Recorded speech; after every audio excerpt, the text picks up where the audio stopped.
왜 사람들은 은에 열광을 하고 있는가? 요즘에 은이 폭등한 가장 큰 이유는 안전자산인 은의 성격이 반영됐기 때문이에요. 형이 금값이 그전보다 많이 폭등을 했기 때문에 동생인 은도 따라가야 되는 현상이 있는 거죠. 이번에 은 현상을 제가 봤을 때 쭉 올라가다가 떨어졌잖아요. 네. 오르면 더 사고 떨어지면 파는 거예요. 그런데 그렇지 않았어요. 은을 사시는 분들의 성향은 무조건 장기예요. 점점점 은이 할 게 없어지고요. 수입을 하겠죠. 그래서 수입 요청을 합니다. 그전에는 저희가 열을 달라고 하면은 열을 다 줬어요. 그런데 이번에는 열을 달라고 하니까 6밖에 안 줬어요. 왜 그럴까요? 곰곰이 생각을 해봤어요.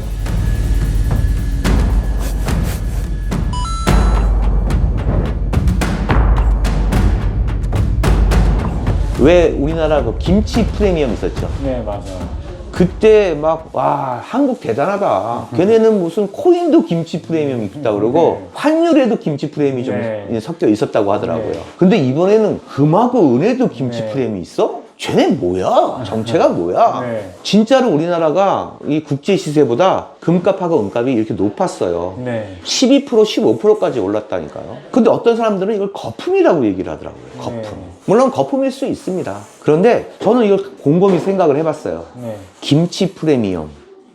이게 우리나라를 약간 터부시하는 표현으로 쟤네는 왜 이렇게 냄비 근성이 강해? 갑자기 뭐 일이 있으면 확 달아올랐다가 또 언제 그랬다는 듯이 확 식어버리고 그런 거 아니야? 근데 저희들이 이번에 외국에 네. 금과 은이 없어서 수입 요청을 했어요. 근데 그전과 다른 느낌을 받았다니까요. 그전에는 저희가 열을 달라고 하면은 네. 열을 다 줬어요.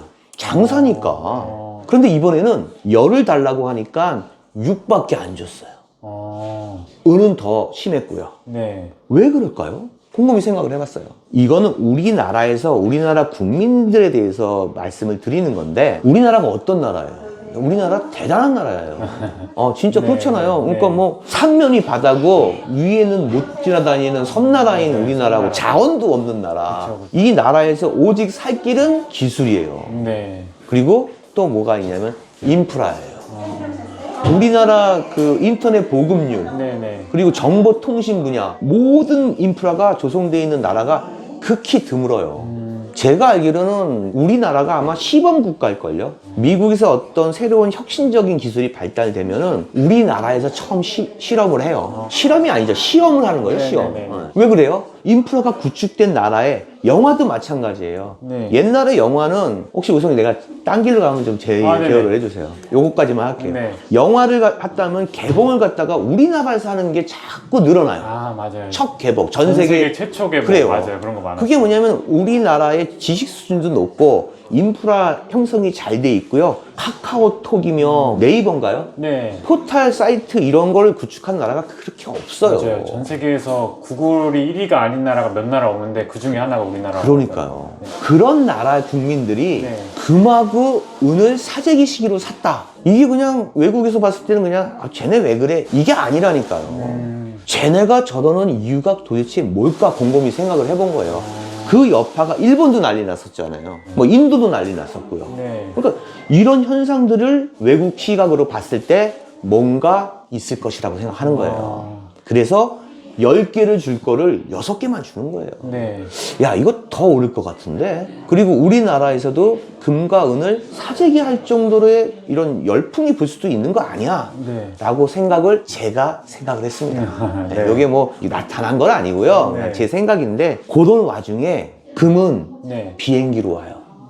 비싸니까 비행기로 오네요. 그리고 시세가 이게 많이 변동되니까 네. 빨리 와야 될 거 아니에요. 아, 그죠. 그리고 같은 가격에 규모가 작잖아요. 네. 오는데, 은은 어떨 것 같아요? 은? 은은 훨씬 무겁잖아요. 네. 같은 가격이면은. 네. 그래서 비행기로 오려면 너무 비쌀 것 같아요. 비행기로 오면 가격이 안 맞아요. 운송비가 너무 나오니까. 그럼 뭘로 오겠어요? 배로 와야겠죠. 배로 온단 말이에요. 자, 앞으로 제 말씀 잘 들으세요. 은값은요, 앞으로 계속해서 오를 거예요. 제가 1년 전부터 은값 오릅니다, 오릅니다 했을 때 그때 반응 별로 없었어요. 심지어는 우리 업계에 계신 분들도요, 너 쟤 왜 저래? 쟤 요즘에 뭘 자꾸 보더니만 이상해. 그렇게 얘기했어요. 네. 근데 제 말이 맞았잖아요. 그럼 제가 단기적으로 350 간다고 얘기했어요. 네. 근데 지금 거의 400까지 올랐단 말이에요. 네.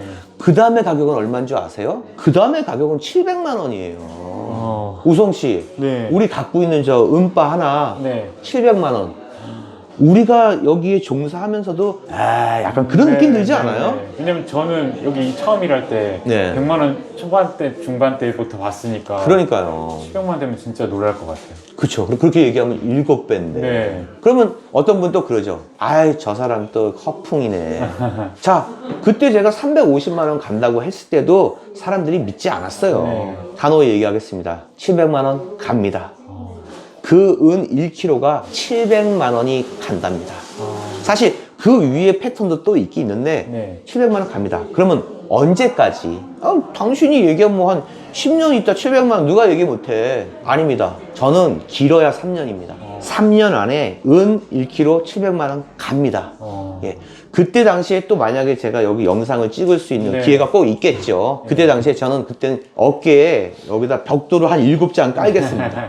그리고 나서 당당히 얘기하겠습니다. 네. 봤죠? 은 1kg에 700만 원. 제가 말한 거 실현이 됐죠. 다음은 그때 얘기하겠습니다. 이 장면을 지금 3년이 영상에 다시 넣어서 보내면 좋을 것 같아요. 그죠? 네네. 그리고 이게 은이 배를 타고 오는데 보통 우리가 이제 보면 한 싱가포르나 이런 쪽에서 와요. 그리고 이제 재료는 아마 독일 재료가 오고 막 이렇거든요. 운이 없어요. 없으니까 외국에서 갖고 오는 거예요. 네. 그럼 배 타고 느려요. 우리는 마음이 급해요. 소비자들도 막 지연되고 그러면 짜증나요. 근데 소비자들은 은을 안 팔아요. 계속해서 은을 사는데 이 사람들은 10년을 보고 사요. 그러면 은은 회전이 안 될 거예요. 네. 그럼 어떻게 해요? 우리는 계속 수입을 해야 돼요. 근데 만약에 수입되는 게 어떤 이상이 생긴다면 그러면 그 값은 더 많이 오르겠죠? 제가 예측하는 이상이 무엇일까요? 자, 첫 번째, 은 제일 많이 나는 나라 누누이 얘기했죠? 어디예요? 멕시코. 멕시코. 네네. 그 다음에 나는 나라가 중국 말씀하셨던 것 같아요. 그 또 하나 페루였던 것 그래요, 같아요. 페루. 맞아요. 이 세 나라의 공통점이 뭐냐고요? 이 세 나라가 50%를 장악하고 있다니까요. 그런데 멕시코 정치적으로 경제적으로 불안합니다. 페루는 더 심합니다. 네. 그리고 이 두 나라는 남미 쪽에 있습니다. 네. 우리나라 입장에서 보면은 굉장히 멀어요. 그리고 이 나라에서 보더라도 무역 도시가 어디죠? 뭐 뉴욕도 될 수 있고요, 런던 있고요, 뭐 싱가포르, 홍콩 여러 군데 있죠.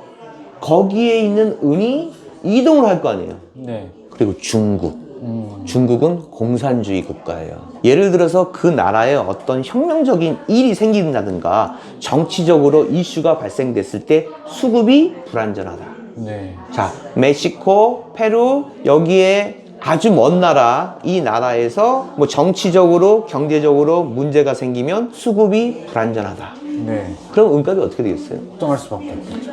예측을 할 수가 없는 거예요. 저희 업계에서 외국으로 은을 수입하겠다고 얘기를 했단 말이에요. 그런데 맨날 열을 달라면 열을 준 나라에서 네. 갑자기 6개밖에 안 줬어요. 그게 뭐예요? 수급 불균형. 네. 우리는 10개가 있어야 되는데 6개밖에 안 오는 거예요. 그러면 우리나라 분들이 이렇게 해서 사겠다고 하는데 10개가 와야지 이걸 맞출 수가 있는 건데 네. 6개가 없으면 어떤 일이 벌어져요? 은값이 오릅니다. 아. 이런 일들이 벌어지고 있어요. 또 하나, 두 번째인가요? 은은 금하고 좀 다릅니다. 그 전에 제가 한번 얘기했나요? 이 광산에서 은을 캐잖아요, 이렇게. 네.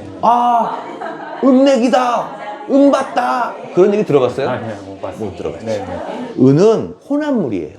혼합물이기 때문에 아연 광산이라든지 구리 강산 뭐 이런 데 있으면 이걸 캐다가 은이 섞여 나오는 거예요. 그러면은 다른 것들은 와서 특히 뭐 사금 같은 경우에 물에서 막 해갖고 이거를 녹여가지고 금을 따로 축출을 해갖고 퍼센테이지 재가지고 네. 이렇게 간단 말이에요. 은은 더 복잡해요. 은은 은만 있는 게 아니라 다른 광석하고 있기 때문에 이걸 분류를 해야 돼요.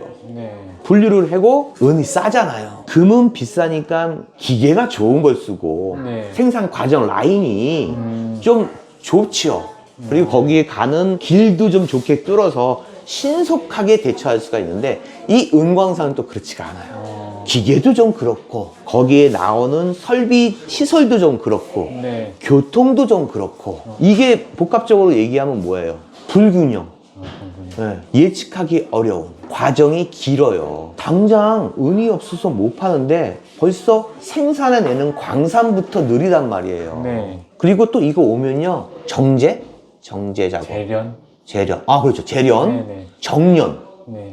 자, 재련 작업과 정련 작업을 또 거쳐야 되는 거예요. 재련은 뭐냐면은 어떤 이 물질에서 음만 찾아내는 작업이에요. 녹는 점을 틀리기 위해서 음만 나오게 한다든지 섞여 있는 거를 분리를 해가지고 이렇게 하는 게 바로 재련 작업이라고 하거든요. 네. 근데 정련이라는 게 또 있어요. 정련은 이 은을 잘해서 갖고 왔는데 74%, 88%, 95% 그래요. 그럼 뭐예요? 정련은 뭐냐면 얘가 99% 만드는 작업이에요.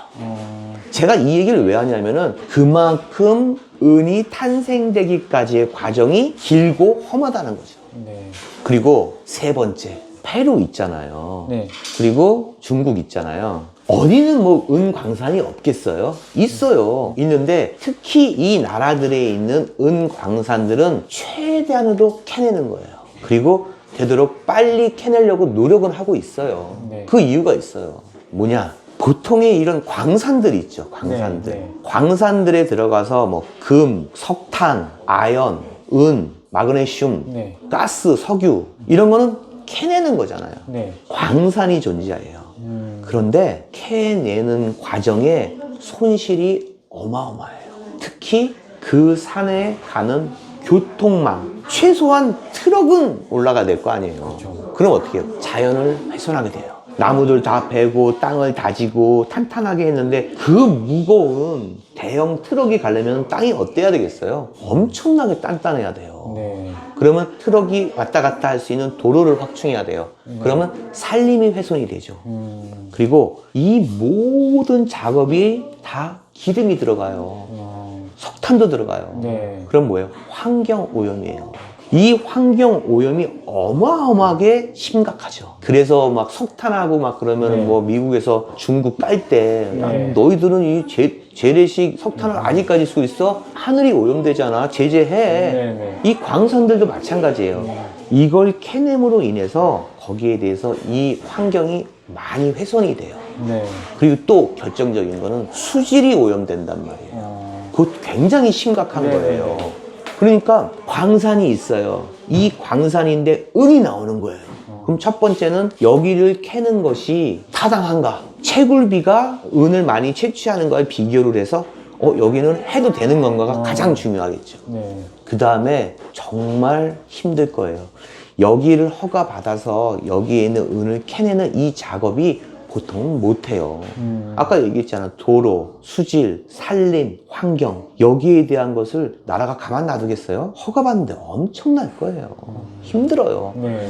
이러한 과정으로 우리가 그 우윳빛깔 은을 가지고 있는 거예요. 이게 그냥 사장님 뭐 은 하나 주세요. 얼마예요? 이게 1kg짜리 바가 하나 탄생되기까지 네. 엄청난 과정을 겪고 나한테 오는 거예요. 네. 정말 소중한 거란 말이에요. 그래서 결론을 말씀드리겠습니다. 또 제가 말이 많았잖아요. 네. 은은 네. 이러한 과정을 통해서 네. 생산이 됩니다. 그리고 은값이 폭등할 수 있는 가장 큰 이유가 있습니다. 그게 바로 여러분의 관심입니다. 그 전에 관심이 없었던 은이 지금 이렇게 폭등을 해서 요 정도밖에 조정을 안 받고 계속 유지해서 나간다면요, 계속 비슷하게 올라갈 거예요. 이렇게 올리는 가장 큰 요인은 바로 여러분의 관심입니다. 네. 이상입니다.